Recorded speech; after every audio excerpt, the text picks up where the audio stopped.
घराला लागलेल्या आगीत सिलेंडरचा स्फोट होऊन गुदमरलेल्या 28 वर्षाच्या मनोरुग्ण तरुणाचा करून अंत झाला। नागपूरच्या जुने कामठी पोलीस ठाण्याच्या हद्दीतील ही घटना आहे। तर अग्निशमन दलाच्या 8 गाड्या आग विझवण्यासाठी घटनास्थळी पोहोचल्या होत्या।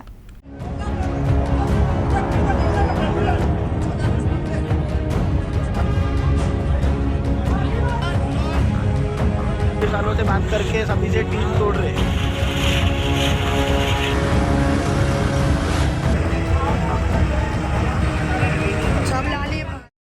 कामठीमधील दाल ओळी नंबर 2 मध्ये रात्री 12च्या सुमारास ही घटना घडली। पोलिसांनी दिलेल्या माहितीनुसार दाल ओळी नंबर 2 मध्ये संजय डिंकोडवार यांचं कुटुंबीय वास्तव्यास होतं। त्यांना एक मुलगा आणि मुलगी आहे। मुलीचे लग्न झाल्यानं ती गुजरातमध्ये वास्तव्यास आहे। काही महिन्यांआधी संजय डिकोंडवार यांचं निधन झालं। यामुळे पत्नी प्रतिभा आणि मनोरुग्ण मुलगा यश राहायचं। यश मानसिक रुग्ण असल्यानं नेहमी घरीच राहत होता। डिकोंडवार यांच्या टेलरिंग साहित्य विक्रीचं दुकान आहे। गुरुवारी प्रतिभा काही कामासाठी नागपूरला गेल्या। यश घरी एकटाच होता। दरम्यान डिकोंडवार यांच्या घरातून धूर निघू लागला। शेजाऱ्यांना धूर दिसताच त्यांनी लागीच यशला आवाज दिला, मात्र त्यानं प्रतिसाद दिला नाही।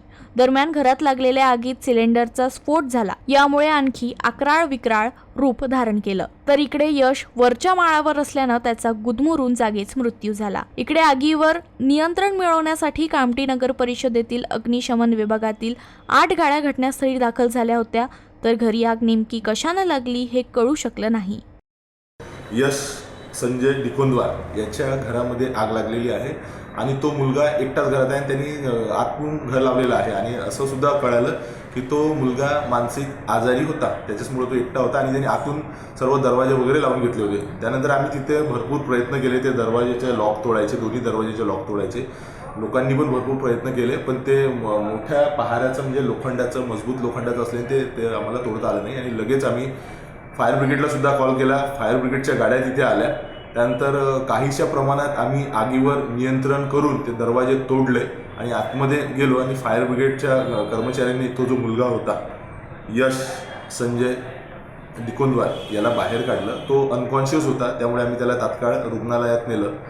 तेव्हा वैद्यकीय अधिकारी जे होते ऑन ड्युटी त्यांनी त्याला मृत घोषित केलं।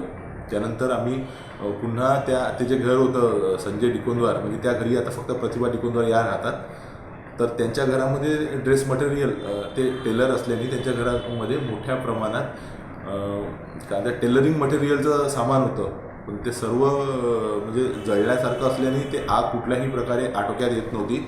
साधारणतः आम्हाला फायर ब्रिगेडच्या रात्री 8 गाड्या त्या आग विझवण्याकरिता लागल्या।